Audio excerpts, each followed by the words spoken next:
fi génne woon ne Sénégal dafa war a retirer loi boobee tënku ci parrainage yi gis nga ñu ci bari jooy nanu ko ndax dafa téye ñu bari ñi nga xam ne amoon nañu ambition doon président de la République. alors Sénégal gis nga réponse bu mu ci def ñoom nee nañu amuñu ci kenn ku ñu war a mën a jàngee démocratie loolu mooy xëy na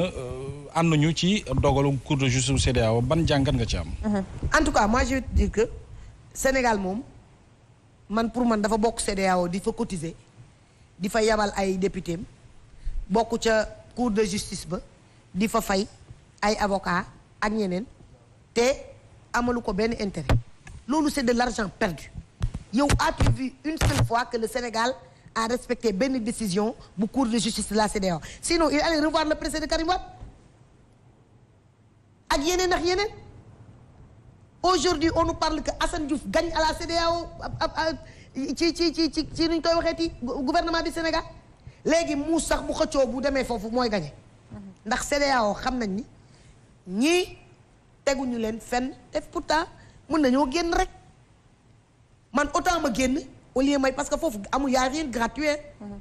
amul dara lu gratuit c'est des milliards qu'on cotise là-bas pour bokk fa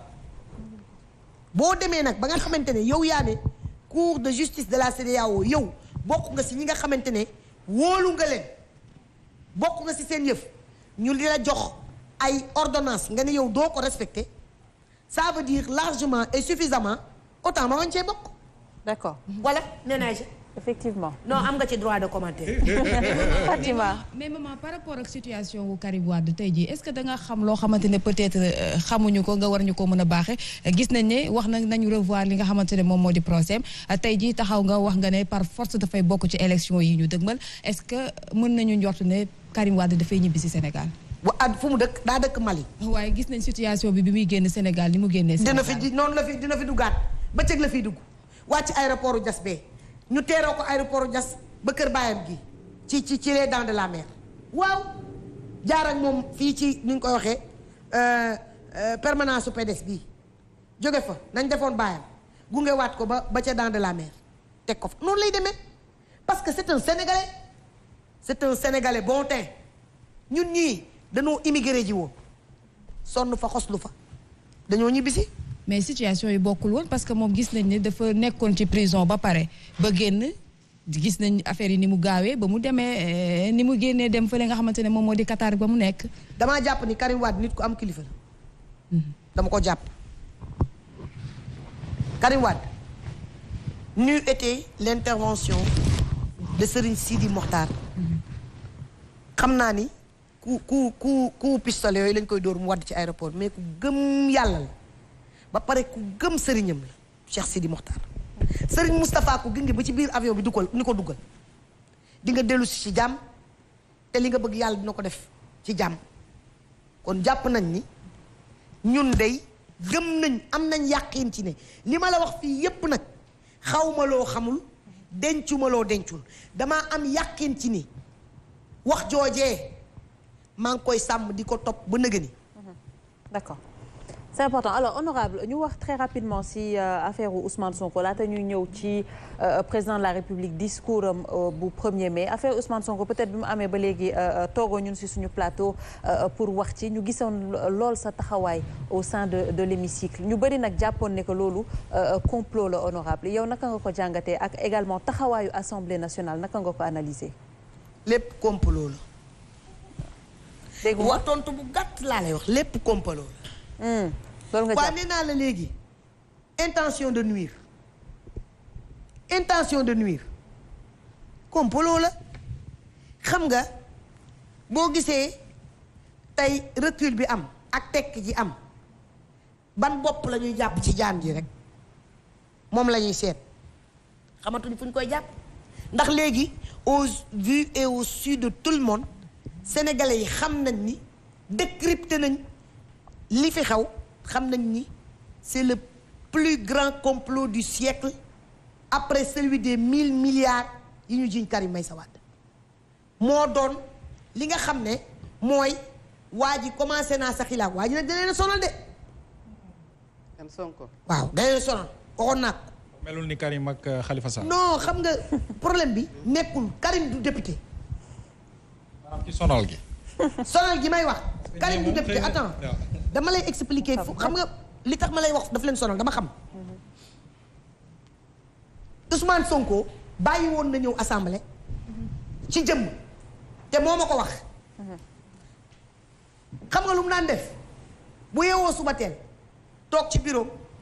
jël bind lu doon ay question orale ba mu doon ay livre question orale laa wax de nga ko bind ministre ànd kan koo def ba mu nekk ay 40 pages te ministre il est obligé de répondre suba mu duut leen benn midi mu duut leen beneen 17h mu duut leen beneen 20h moto bi yóbbu beneen chaque jour nit ñi ministre yi ñoo sonn ci wax Ousmane Sonko sonal na leen chaque jour mu leen question orale chaque jour 5-6 questions orales sur la table du président ne woon na ma nii laay liggéeyee bàyyi naa assemblée du ma fi ñëw ñu may yuuxoo wala ñu may saaga man ëpp naa loolu nag xam nga li ma la wax ñoom ñoo yàkkamti rek mais Ousmane Sonko di leen doon bàyyi foofu toog ba élection yi ñëw mu ñëw bokk mais nag question orale daa xaw a saf te xaw a métti te t'es obligé de répondre il faut nag ñu wut fem nag ak itam muy def ay live di leen xëpp ay kaani xam nga li ma la wax loolu nag amoon na ci droit parce que en tant que député xam nga seen levée de l'immunité parlementaire bi mooy lan maanaam nañ ko lever pour Ousmane Sonko golo gum tooñ rek nga mën koo porter plainte ku mu ni nangam nga dem porter plainte mu jàpp ku mu ne loolu rek la bu ñuy wax nuroowul ak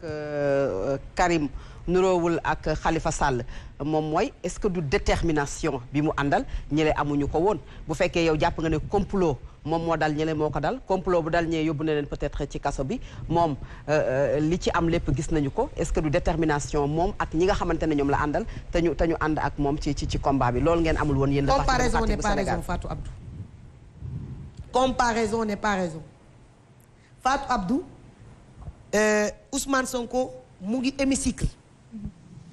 di liggéey Khalifa bëccëgu ndara kàmb lañ ko xañ ndomba député est-ce que bu amoon humilité parlementaire bi Khalifa am bi Ousmane Sonko am kan moo la wax ni Khalifa Sall bi ma xam depuis jeunesse socialiste du am doublement le comme yow xamoo Khalifa Sall sax xam nga Khalifa Sall il a l'air de booy muula dañu lay laaj rek vous ne le connaissez pas dañu lay laaj rek dama lay wax nag nga xam boo lëgee il aura le double du comportement de Sonko muy détermination Karim Wade su nekkoon député moom man mii nga xamante ni duma dara ca bureau ba bokkuma ca sonal leen 8 la jël leen nekk benn yamb ci seeni biiri tubéy ñuy xëy suba teel ma la jël leen 8 bu fa Karim nekkoon xanaa wax ji jeex tusee manga saa yeewoo suba teel du def li Karim war a def Marisow Ndiaye saa yeewoo suba teel du def lu Karim war a def Serigne Cheikh le président du groupe parlementaire saa yoo juróomi Karim Wade nga biir assemblée nationale saa yu yeewoo def liggéeyu Karim c'est un grand boss yow tamit Karim li may def du ko def c'est moi le député c'est Marisow le député c'est Toussaint le député c'est Serigne Cheikh le député du Parti démocratique sénégalais les autres c'est dans le groupe parlementaire ñun ñooy liggéey ak détermination bi nga xamante ne moom la Karim waroon a liggéey fekk fa Sonko fekk fa Khalifa ñu ànd nekk ay député ñun ñoo taxaw mën a défendre les intérêts du Parti démocratique sénégalais mais tout en défendant aussi les intérêts du peuple sénégalais enfin nous sommes devenus des députés du peuple au profit des 146 députés qui sont à l'hémicycle ñun toog nañ tey koo romb mu ne la yaay député peuple mënoo ci dara parce que maay député diw moom ci assemblée bi rek lañ ko mës a dégg man du ma ko seet du ma ko lijjanti lu nu indi dama koy wote ndax man député diw laa donc man dama bëgg ngeen xam ne laaj yi ngay laaj comparaison n'est pas raison Khalifa est chef de parti mais mu nga ca biir këram nekkul député amul benn kiiraay